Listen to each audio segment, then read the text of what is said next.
Hi yogis, welcome back to another episode of RunYogi Diaries. This is your host Santosh Shiva. I hope you had a wonderful week and you also got some time to play, swim, bike, run, whatever is your thing. Every week I bring you conversations with people who are on a journey of well-being and endurance. I hope they spark some possibility in you, leave you with some tips and perhaps some inspiration to perspire. If you like this channel, consider subscribing to it. Hit like if you like this video and leave your comments below and let us know what you think. This episode is also available on all major podcast platforms if audio is your thing. In the house today is someone with a story of a midlife crisis. The kind where, when looking at your blood work results, things look downright scary. But he uses this to transform his life. He realized that all the success and the money meant nothing without good health. He then goes on to embrace healthy lifestyle, become a runner that went on to finish a Boston qualifying marathon. He took it even further to quit his high-paying tech profession and pivot into a career as a fitness and lifestyle coach. We get behind the scenes of how it all happened and what he is up to next. Let's welcome Prashanth Rao. Hey Prashanth, welcome to RunYogi Diaries. Hi Santosh, nice seeing you. Yes, it's a pleasure. It's a pleasure. We have a lot to learn from you. We know each other from our past. We were colleagues at one point, and then we've all moved in different directions. And I'm so glad to be able to talk to you and learn that you have a fascinating journey in the area of fitness and endurance. So we have a lot to learn. But before that, let me hand it back to you and let you do a quick personal introduction, and then we'll kind of jump in. Great Santosh, good morning again. So it's been more than 2 decades since we worked together, and Yeah. since then I've moved in a totally different direction. So right now I'm into running, coaching, and I work as a sports nutritionist. So uh, I've been doing this for past 6 years now, Mhm. and Yep. I'm out of IT almost for close to a decade now. Since 8 years, I'm out of IT. So Wow. that's this. And you live in This Bangalore, right? I live in Bangalore. Yeah, where a lot of I would say it's a heart of fitness and running journey as far Yeah, as India go. So absolutely. it's been Absolutely. fascinating journey here. Terrific. So, we should get back to do a bit of a flashback here and see how it all started. Somebody who's doing well in IT and technology suddenly pivots, and I see that a lot of tech people in tech are actually embracing fitness and endurance sports. So let's do a bit of flashback. How did it all start for you? Sure. So what happened is peak of my IT career. I was more into entrepreneurship. I was at the time. This I'm talking around 2010, 12. Uh, I was running two companies. Hmm. One as a CEO and other as a sleeping partner. So that's where it was, and it was like, as you also know, IT job, 12 hours, 14 hours. So Yeah. it was like running on a tiger, sitting on a tiger, and it never dawned on me saying, okay, I'm close, nearing 40s, and there are other things also to take care. This is Hmm. where it was around 2010, and as usual, say it's a midlife crisis or lifestyle, whatever you want to call. Got my annual medical done, and it was all flashing red. Hmm. Say cholesterol and borderline diabetic, and I started getting knee pain. Okay, Ah. and consulted a doctor, orthopedic, and he said you have all signs of arthritis. congratulations. So these are the list of things you're not supposed to do anymore.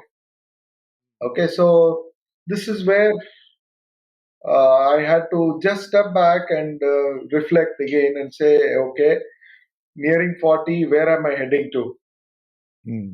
That is where I said, okay, this is not the time where I want to really depend on medicines or start using my health insurance.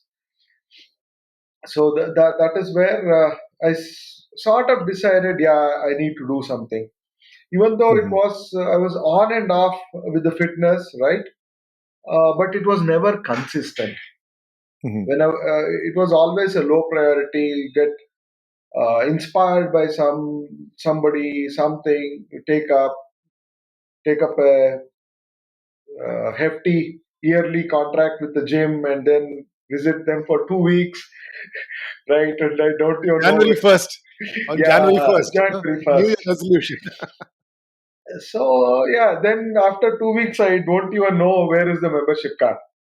So it used to happen, but this was the time when I said, oh, okay, this is not the way I want to continue for the better half of my Yeah. life. So So this is when were you somebody who had an active childhood, like when you in college? Were you a sports person then?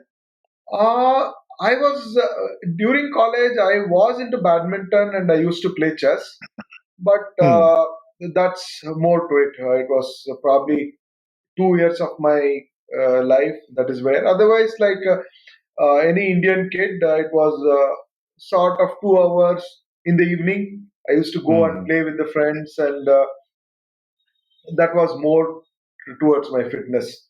If Right, I have to right. sum it up, Sure. so uh, yeah, All right. every So yeah, coming back to this moment when you realize everything was red, Mhm. then what happened? How come you chose running? Or Okay. was it something else? See, what happened is I was introduced to. I would say I would rate him as the best coach available in Hmm.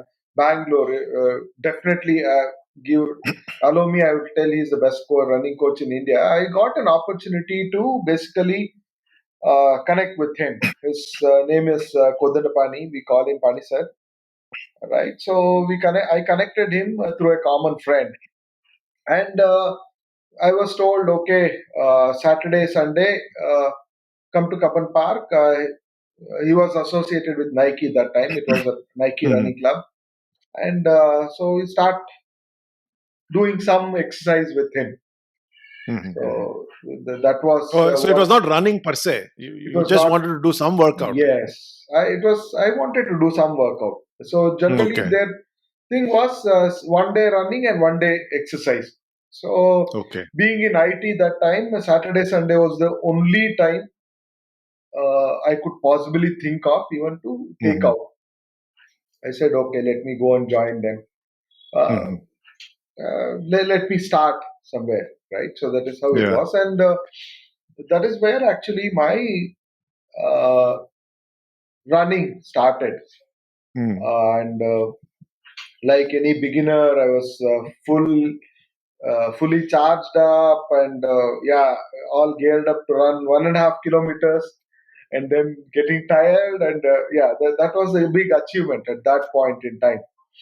Yeah. So this is sometime in 2013, uh, around this time, August September is Hmm. when I started coaching under him. Okay. Yeah. So Coach that Pani was a guest of mine as well in the show. So yes, it was a I pleasure saw that. talking to him. Yes. So Yeah. he's a great guy. He inspires anybody. Yeah. Yeah. Fantastic. So what happened? So 1.5 kilometers, 2013, but you went on to do many half marathons, and you also are a Boston qualifier. So how did that scale up? How did Yeah. you keep pushing limits? So see, what happened is it started there somewhere around August September 2013. I started, and then at least one thing I was pretty disciplined, and I Mm, was consistent.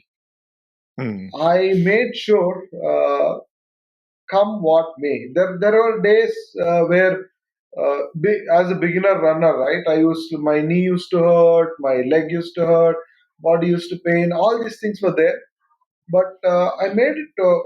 One thing I made sure was I turned up there, whether I worked mm. out or not, I ran or not, irrespective. I turned up there and made sure that whatever possible I could, I kept on doing. Right. That's So gold. that is one thing that definitely helped me at that point in time. So Yeah. then what happened is, started our running group pacemakers, and I decided to shift over to a more structured running training, Okay. because at pacemakers we train 3 days a week, and training starts at 5 o'clock in the morning. Okay, Mm, so yeah, and this was more structured running, and uh, that is where I really understood what serious running was. Okay, mm. till that time it was, I felt okay, cross the finish line, you are a runner, Yeah. right? So So, did you do any races in that time frame before you went to do the structured training? I just did my debut in one of the races here, which was held by Life is Calling, and I Mhm. did a 10K run Okay. there. I Relatively, it was a good time. I took around 1 hour 5 minutes for my first ever 10K, Mm. which was good, but the after effects were really bad. Like what? Yeah, first race, not prepared for it, no proper Mm, hydration, don't know how to mm, run, pace myself. I couldn't just mm. walk for next couple of days. So that is how it was, and that was in December. So four Uh-huh. months into my running, and after that, I joined pacemakers in March. Okay. Okay, so that is when things took a different turn. Mhm, And that year, I ran my first ever TCS 10K, which is a flagship run here in Bangalore. mhm. So again, the timing really improved. I did around 58 minutes that time, and I was a stronger runner, Very right? good. So, so just calling out a couple of things, right? So, one is, I think there is gold in what you said, that one thing that you did right was show up. Yes, That's a huge takeaway for the audience who's listening to this, especially people who are just starting off. Showing up is probably 80% of the game, right? yes, You have pains, you have aches, your mind is telling you, forget about it, it's okay. I can take an anti-cholesterol pill and manage life. Why go suffer? yes. But showing up was important, and the other thing is just getting a little bit under the hood, right? Structured training. We talk about structured training. So, what do you think? Really changed that helped you to have a healthier 10K. Sure. Uh, See, what I would like to emphasize here is running is just not about showing up and just keep running. Running has Mhm. multiple elements associated, right? At least when it comes to, let us say, we are now talking about performance, right? Yeah. I'm not saying everybody should look at performance and everybody should do it, right? People who are looking at performance, a structure is very, very, very important. Yeah. So, and of course, I am a competitive guy.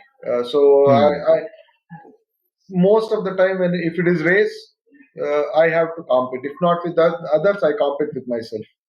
Yeah. Yeah. So that helps, because what happens is, uh, when it is structured, it will allow us to train in different intensity. Hmm. It will allow us to adapt. Number one, adapt. We were, even before we go for a race, probably would have done the race 10 times. On the race day, there are no surprises. Right. So this is one thing that helps really, Yeah. right? Yeah. And when I say structured, uh, our coach ensures that what is the kind of load is right for the kind of runner you are, Hmm. right? On a given day, you might be really feeling good, but a coach is there to make sure he puts the boundaries and say, okay, you're doing good today, but this is what is good for you. Don't go beyond this and don't get injured, Yeah. right? So he's there to put the boundary. And there are some days where you're not feeling good, and he's there to push you again. Hmm. Everything is good. Go ahead and give your best, right? Yeah. So that is Yeah. where the structure and the coach really helps. I would say uh, every runner, irrespective of whether you're looking at a performance or you're just running for the sake of fitness, right? You need to have a coach, whether it is Great running, point. whether it is running or any aspect of life, right? A coach is a must. Yeah. Great point. Great point. I think that there's a lot of gold in what you just shared on the structured training and a coach and somebody looking from outside in and giving you that feedback. So coming back to your own journey, right? So you did the 10K, and let's then what happened? You probably did a half marathon, and then you went and qualified for Boston. That's incredible. For somebody who started running at the age pretty late, Yeah, to go out and do a Boston qualifying finish is an incredible story. So let's hear a little bit about that. sure. So after this, what happened is I moved barefoot pretty early in my running stint. I moved barefoot. That was actually a funny story. Again, I told you right. Basically, did a very good TCS 10K for my standards, and again, uh, high in the clouds, and put the shoes and all for a wash. Uh, and the next day, what happened? It rained, and I had forgotten to get my shoe in. Now, Thursday morning, it was like the choice I had to make was go with the wet shoes, skip the workout, or go barefoot. So, that point of time, I had already met another great runner, Bobby, Thomas Bobby. He is a very good friend of mine, and he's a barefoot runner, right? So I had seen him run barefoot, and it was like, okay, when he can do it, let me give it a try. Anyway, we were running on track, and I decided to again turn up there barefoot, and So it was completely accidental. it Your was barefoot journey was completely accidental. accidental, yeah. And I really loved that feeling of contact with the ground, right? And that is where a lot of people transition into barefoot. I literally switched to barefoot. And also the other thing that helped is uh, where this was pretty early in my running tenure, right? So the my mileage build up and the barefoot adaptation happened hand to hand. So that was really easy for me to grow into that. And first half marathon again, I did it in the same year. So typically, our program structure is that we start with the 10K in somewhere in May is when we target the first race, and we graduate to a full marathon end of the year. We target to Mumbai, so that is how it is. So the Okay. same year, I sort of graduated into half marathon also. So the timing was not really great. I was around 2 hour runner, 2 hour 10 minutes or something I did, but I got exposed to the distance. So then onwards, it was like pretty much 10K and the half marathon was on my card. Uh, it- it- my coach strongly believed that, at least for me, that till unless I do a 100-minute half marathon, I won't train for a full marathon. So I want. So there was a benchmark set. So which I had to achieve even before I thought of running a full marathon. That's a So 1 hour 40 minutes, right? yes, 1 hour 1 hour 40 minutes. What pace does that translate to? About 8 uh, 8:15, correct? Approximately. less than that. It is almost Minute mile. I'm ah calculating minute mile. Yeah, yes, yeah. Okay. less than eight Yeah, yeah. yeah. That is that is a good pace for someone at 210 to be told, "Hey, get to 140." Yeah, And what was your reaction when you heard that? yeah. I took it as a challenge. Oh, okay. I took it as a challenge, and yeah, I had. We never discussed about time, Huh. and it was almost a year, and I also had a sort of maturity in the area, and I knew what it takes to run that distance. I was Uh-huh. said, yeah, it makes sense because by that time I'll have put a good base miles and Hmm. where I'm stronger, and yeah, so I took it as a challenge. So that's what it Uh-huh. happened, and it took me almost 2 years after that to achieve the target. Hmm. So And what was key to, so that is incredible, right? From going from 210 to 140, even if it is 2 years. So what was the primary change? One is you switched to barefoot. That was a big change, right? right. Uh, so, and did you do this at barefoot as well? The 140 finish in half? Yeah. See, Santosh, I would like to highlight one thing here. There is lot of myth around running barefoot. Hmm. Barefoot is not going to make you run fast. Hmm. Let us keep that very clear. Make that very Mhm. clear, right? But what barefoot does is it will take away the protection you have, right? The false covering you have for your bad running form. Hmm.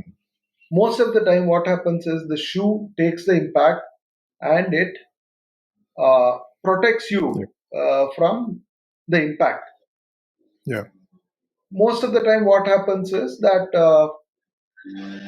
the pain shows up somewhere in your knee or hip going forward. Okay, but barefoot, I'm in touch with the ground. If I'm running, form is bad. I'm not saying it's even good. It's a spectrum, right? Good Yeah. to bad. It's a spectrum. There is no perfect running form, right? But at least I get an immediate feedback, Hmm. which will force me to correct immediately. Yeah. So when your running form gets corrected, you end up running better. So that Yeah. is one thing that I would say contributed. It won't. I won't say it was a primary uh, Yeah. cause for the speed or whatever. And so what helped me go to the 140 again? I'll put it back to discipline and Hmm. turning up. Hmm. Okay, so So yeah, so I get that, but I guess from a perspective of what audience may want to understand or listeners may want to understand is, did you, like, for example, it was high intensity training, so there yes, is, if you put a mix of trainings that you did, see, going fast is a everybody wants to go faster, right? Um, but obviously you did one a specific training that may have contributed to that. So would you call that out to a specific training, or is it a combination of that? What would your views be on that? uh, to run faster, there are multiple factors that are involved. One is, of course, your strength. Most of the we runners ignore strength training. Hmm. So I started working on my resistance training at that point. 2 to 3 days a week, right? A basic strength Hmm. workout. is what helped me. Number two is focusing on eating right Hmm. and recovery. You need to Okay. be recovered well for your next workout. That's very, Mhm. very, very important. And number three is right training partners. Hmm. A lot of people, I know this is a big divide. Some people want to train alone, some people Hmm. want to train in a group, but I strongly advocate training with a group, and Mhm. it always helps you run stronger and faster. Yeah. And Especially if you're a competitive person like you are, yes, yes. right? I And mean, there's somebody pushing you. Yeah. the fourth major thing is to run faster is believe in yourself, right? So this is one of the major thing, right? Uh, I would like to share one of the thing that happened with me at least. This was almost in my third year of running. We were training for 1 week before the TCS, and I was running with my running partner who was like in the next pace group. He was faster than me, and we said, "I'll run with you as far as I can." And I decided not to look at my watch, and we were doing the 400-meter repeats or laps. We were running on track. So after 3 rounds, I looked at my watch and I said, "This is not the pace I should be running. I'm running too fast." And this gentleman said, "Just shut up and run." I said, "Okay, fine, I'll run." Right, and believe me, I completed the workout that day at the faster pace, what lap pace, whatever I was supposed to do. And that race, I actually overtook this gentleman for the first ever Oh, wow. time. So we still keep exchanging, and he takes credit saying, "Because of you, you're running fast." So a lot of time, what I say is, it's our own mental block. We build a boundary for ourselves, saying, uh, "I cannot do, I should not do." Right? Uh, it always helps to have confidence. Try it out. If you fail, it's wonderful. Absolutely no issue. We are all amateur runners here, right? You get to learn a lot. So that's one thing that really helped me, where I never was afraid to try it out. Hmm. If I fail, Great one. I rather fail in the training, not in the race day. So always venture beyond your boundary, beyond your capability, right? And Yeah. try it out. Fantastic. So this has Gold, gold, gold. really helped me. Yeah. Uh, I hope people are writing this down. That's great. That's a great lot of gold in what you said. It makes sense. Seems like it's, what you've been doing for your first 140 seems to be the strategy seems to have been built up for this big one, right? So let's hear about that. What love about your BQ qualification? Sure. So then, as I already told you, I started training for a full marathon and did my debut in Mumbai. Mm, Did My first ever debut marathon was around 3:55, mm, 3:48 to be more precise. But there was a huge, huge learning curve for me mm, in terms of running a half marathon and running a full marathon. mhm. So even though in distance wise it is two times, in Yeah. terms of ask and in terms of effort, it is probably I would say five times. Mm, A full marathon, believe me, race starts only after 35 kilometers. yeah.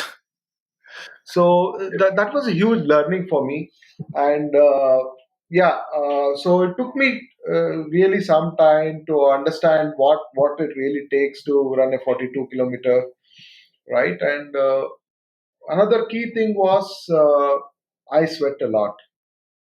Mm, So I again had to take a step back and really focus on my hydration and nutrition during the race, right? mhm. And apparently, this was the time around I decided to make a switch in the career also. Okay. So I sort of said goodbye to my corporate career around 2014 15, right? And I got it was more interesting for me Mm, because I had a problem to solve. Mm, mm. right? My own problem first. Yeah. What's a good nutrition? How should you uh, hydrate yourself? How should you Mhm, train? What is the best kind of training you should do? All these things mhm. Yeah. started, and I said, okay, this is a time for me to.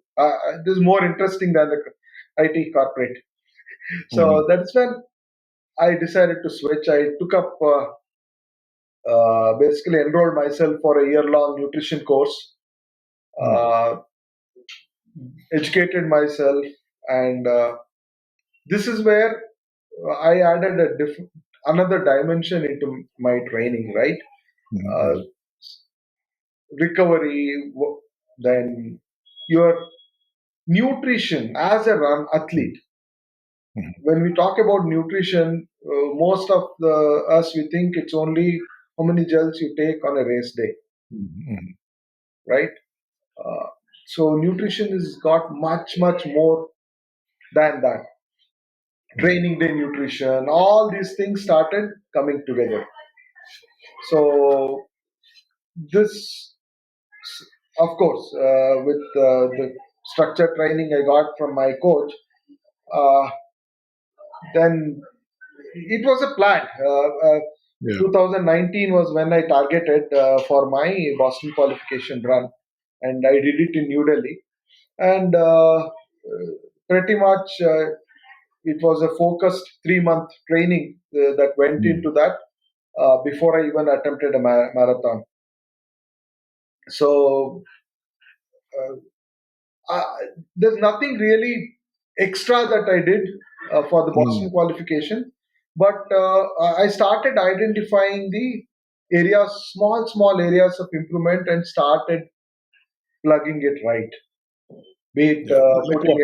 extra mileage, right? Mhm, Not overdoing stuff, mhm, right? You have to run at a certain pace. Stick to the pace, even though you're feeling stronger that particular day. That will mhm, definitely help you recover faster. mhm, mhm. So these were the smaller things I started addressing, and uh, it was. I would say I trained for the Boston qualification rather than it was not a Mm, surprise.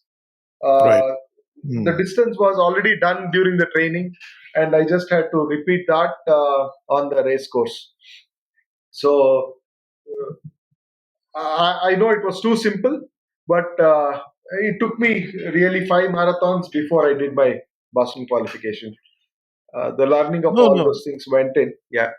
Yeah. No, I think, one takeaway in, again, from what I'm hearing from you is one is you have a very process centric view of training, right? And it seems like you have a very, you surrender to the process, and then it almost is like, you're almost like a software engineer when it comes to your marathon training, right? Absolutely. Absolutely. Write the algorithm and then trust that it will get the job done, and it seems to have gotten the job done. Yes.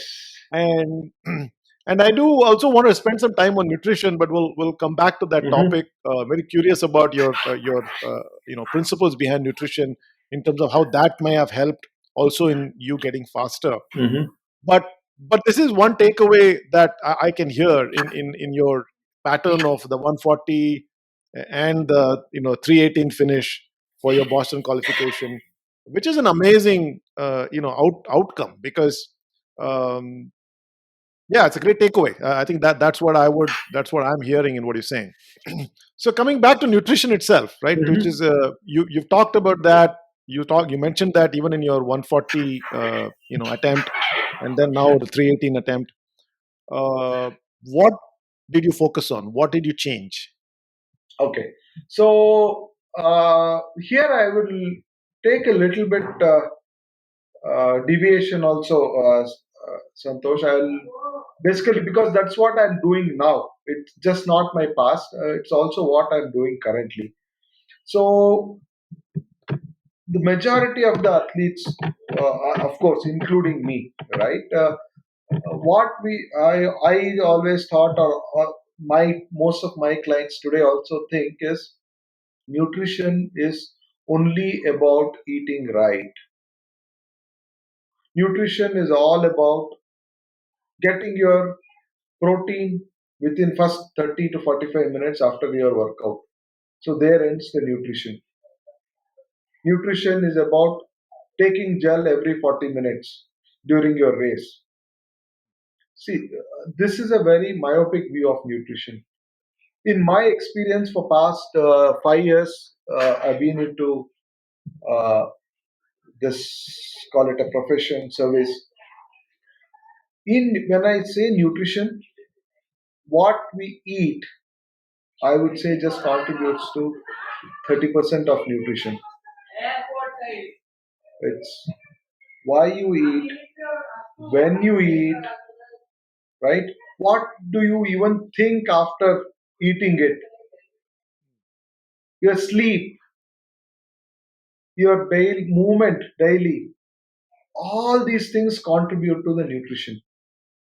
To me, nutrition is a well-being of an individual first. So that is what is the nutrition. So the irony is this happened to me too, right? In the beginning of the talk, we discussed how I decided to take running as a tool to become fit because I had issue with my health. So I never realized when the I would call uh, running behind the fitness, right? When it took away so much, right, that I again started ignoring my health. So you're running behind fitness, and lot of your health parameter again are looking downside, right? And most of us ignore it in terms of I'm not getting sleep, right? I conveniently tell, okay, fine, but I feel fresh, right? I have to get up early morning, 4 o'clock to go to the training. How can I prioritize my sleep? I am constantly getting injured. Mm. Conveniently, oh, no pain, no gain. Unless you have pain, Mm. you don't reap the benefits of the training. It is like it's a statement of a hero, Yeah. right? I have so many problems with eating certain kind of food. You're Mm. always bloated, you're always Mm. dehydrated, right? All these things Mm. are, like it or not, is an ill effect of our hot pursuit of fitness. Mm. Correct. So Makes sense. this is where the balance is very, very, very important. Hmm. Hmm. All of us wants to train like elites, yes, Yeah. but we forget that for elites they have a huge support system, Mm.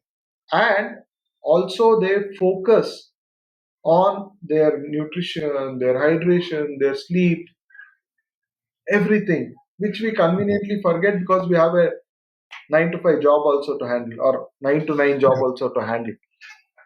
So this is where it even hit me. Believe me, it even hit me. Mhm. So qualified for Boston, and sadly that whole year, Mm. my training cycle was injury, rehab, recovery, injury, rehab, recovery. this was my cycle. Mm-hmm. So again, that was the second turning point for me, where I had to take a step back and see what needs to be done for this. Mm-hmm. Mm-hmm. Because again, I am back to square one after Yeah. 10 years or 8 years, Yeah. where Yeah. I had a health issue, and again I have a different kind of a health issue. So Yeah. Yeah. nutrition, for that matter, no, plays very, very, very large Mm-hmm. role in elite as well as amateur, or forget athletes, in everybody, for everybody. Mm-hmm. Even I would say a corporate athlete like you, who is like running a race in the corporate world, right? Even for you, nutrition, Rat race. rat race, nutrition plays a huge Yeah. role. Yeah. Yeah. No, greatly said. So I think what I'm hearing is, Prashant, in what you're saying for regard to nutrition, it's not just the content of what you eat, but it's also the context of your lifestyle and Definitely. what's behind the context of eating itself, isn't it? Yeah, Uh, and you hear about some of this in some of our ancient wisdom. When you talk about sattvic and rajasic kind of foods, absolutely. all of that is again context, not so much content. Yes. And terrific. And you also said that injury. You talked about injury, and that seems to also have sparked something new in your journey, right? You went took on you're offering, you're doing, running form analysis technique has become a key focus. So talk to us a little bit about that. So what did you change in that aspect? Sure. So, as I told you, 2019, after my BQ, it was all about the cycle of injury, recovery, and rehab. Hmm. Uh, Sadly, I couldn't figure out uh, what was the cause for my injury. It Hmm. seemed that injury kept on shifting. I addressed Hmm. one pain in one point. Yeah, it's all good. Rehab is done, and then start running. Pain used to surface in a different place. Hmm. So, though subconsciously I knew that the origin was something one, Hmm. it was just manifesting in different places. I couldn't really figure out.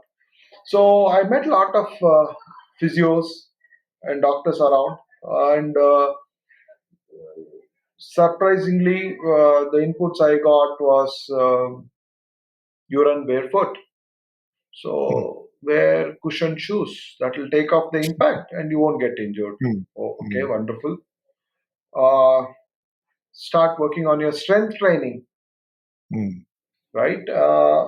These were the sort of inputs I started getting, and believe me, I was not convinced.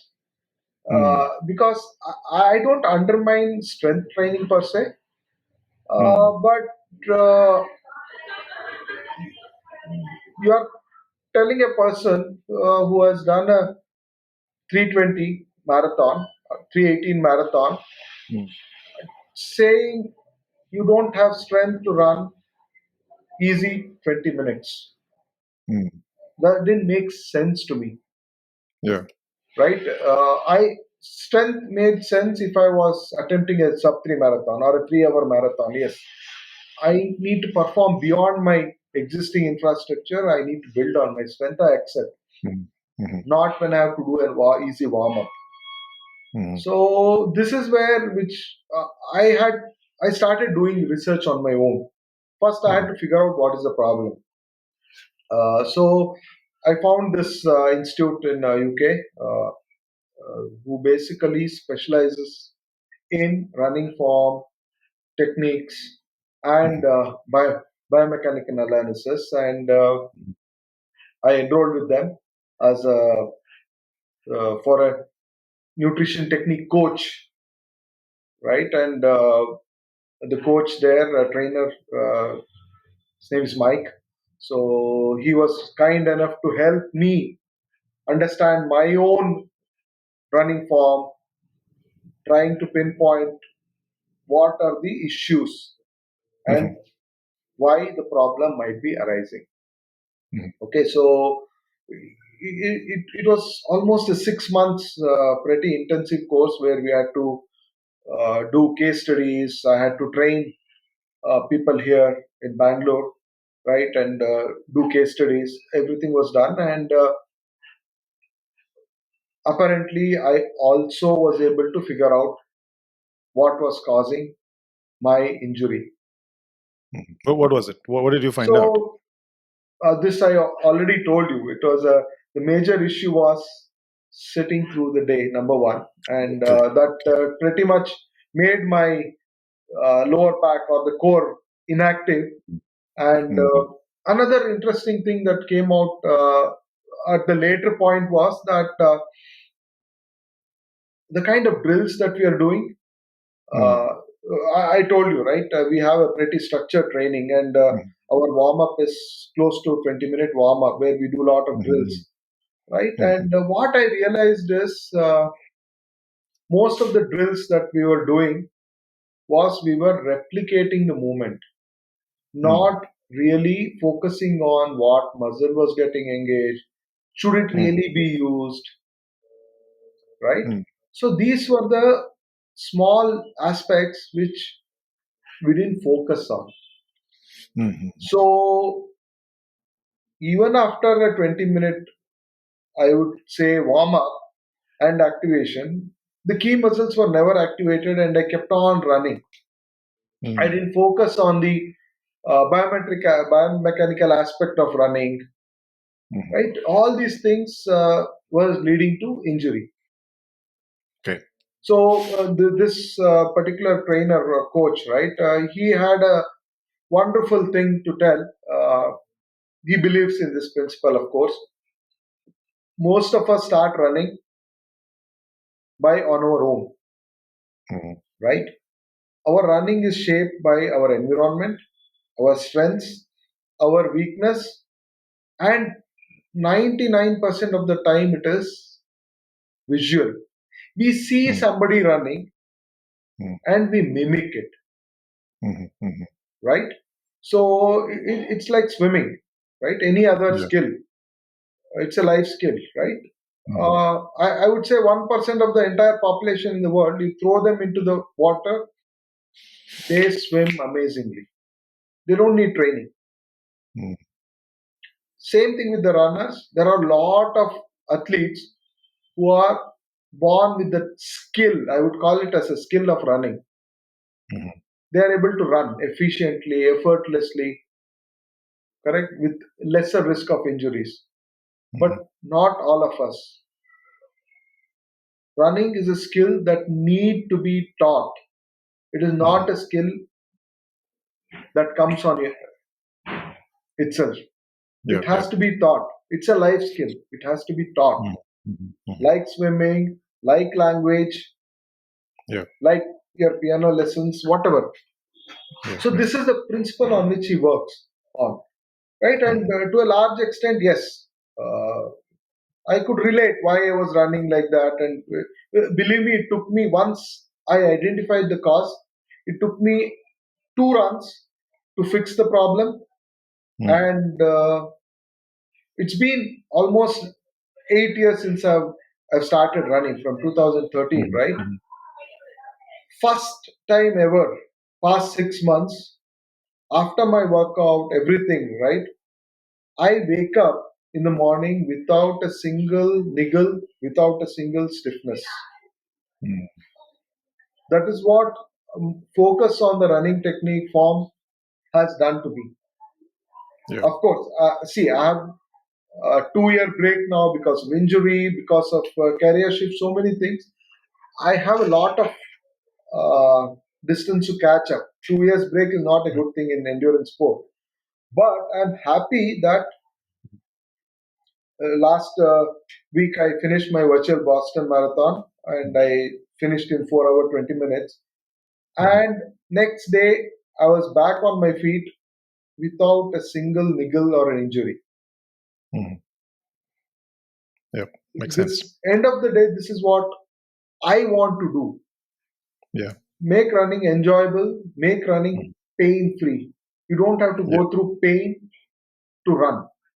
Yeah. Yeah. No, to totally, perform. totally makes sense. So this is Totally this makes is sense. exactly what I do now. I do running analysis. I do movement analysis Mhm. uh, because the progress is move right, walk right, and then right, run Mm. right. If your Yeah, movement is not right, you'll never be able to run. So yeah. that's a principle which I work on, and I do the running analysis, movement analysis, posture corrections, and Mhm. running rehab.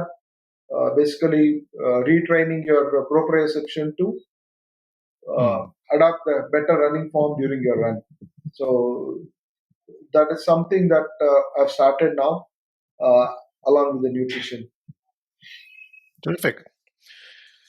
Great, great takeaways there, Prashant. A lot of gold again, and I do want to call out what you just said, which is running requires a certain skill. It requires a certain technique, which helps you, stay running for a longer term. I think the key is, I think, as kids, as we all ran, we had a certain natural, um, approach to running, but then life takes over, and then you've forgotten how to run, and when you restart, you don't have the muscle memory, you don't have the form, you don't have the the balance to do it right. And to what you said, just having somebody like you or somebody who's doing this to help you get back, develop that muscle memory like you would do in swimming, etc. It really helps in staying in the game longer. It's not about just uh, doing it for 5 years and then being done with it. So great points there, Prashant. Definitely resonates with me. So we covered fair bit of ground. We spent time on where it started. You seem to have peaked, and then you've from that you've rediscovered, you're redefining into a different paradigm about running. So fascinating journey. Anyone listening to this can take a few leaves to their own life. Uh, Moving on to the last part of this conversation, where I have a fun Q&A round with my guests. Mhm. These are related to running and fitness, so I won't I won't put you. I won't ask you a controversial question. So you ready for that? Yeah, sure. Let's give it a try. Okay. So the first question I always, which I love to hear from my guests is, we talk about food, we talk about nutrition, and everybody thinks that runners don't have a life, and we don't do anything fun. So the first question I have is about junk food. Mhm. What is your favorite junk food that you indulge every now and then?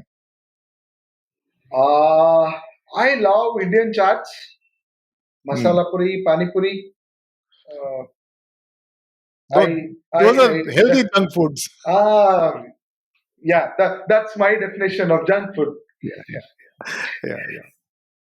Yes, they have all the goodies. They have protein. They have a lot of salts, which is good for you, Yes. especially after a hard workout. Great. What's your other favorite hobby other than running? What else do you love to do? I love to do lot of household work. Household in the sense, I'm a do-it-yourself, hardcore do-it-yourself guy. At home, Handyman. yes, I'm a handyman. At home, I take up all my right from carpentry, plumbing, Hmm. electrical, and Oh, wow. carpentry whenever I get time. So Oh, wow. I get busy with that. That is something which I love to do any given time. Oh, wow. That's amazing. It saves you money and it also keeps you happy. Yes, yes, yes. In the US, one of the most expensive services is plumbing. If you know plumbing, you are saving a You're a ton of money. millionaire. That's awesome. That's great. Uh, a bucket list race on that's on the horizon for you. Uh, Definitely, I would like to attempt the big world major, all the six, Mm. maybe next 2 to 3 years. Mm. So this year probably is it's going to be. uh, come back to where I Yeah. was, and definitely the big six is on my mind next at least 2 years. Yeah, nice. That's terrific. Do you have a favorite that you want to start with? Definitely Boston. Boston. All right. Hope to see you in Boston soon. Okay, the last one is something that I ask again all my guests. This is if we made a movie of your life story, what kind of genre would you put it in, and who would you hire as an actor to play your character? Ah,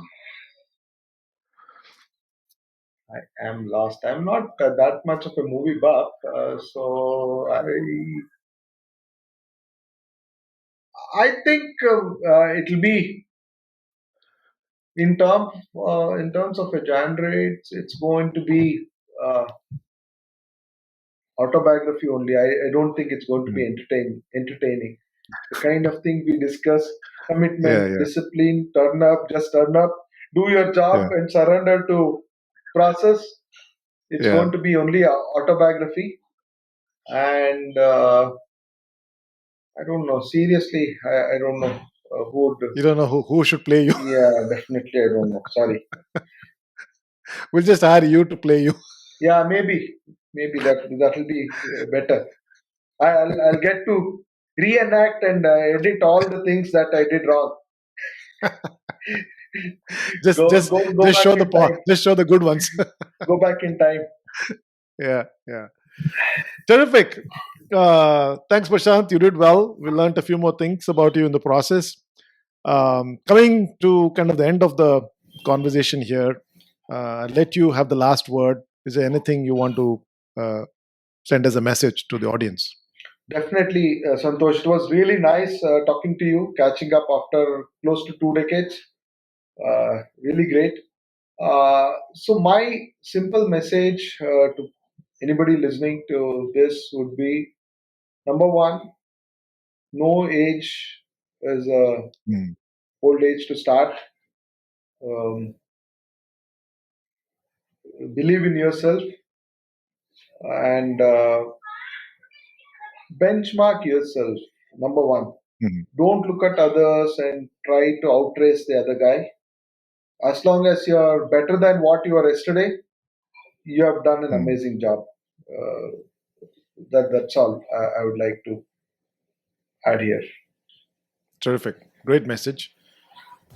Prashant, thanks a lot for sharing your journey, your thoughts, your what you're headed, where you're headed next. We wish you all the best in conquering the six majors, um, and let you go. Enjoy the rest of the evening, and we shall stay in touch. Sure, Santosh. You too have a Thanks nice a lot. day. Thanks for having me. Thank you. Bye bye.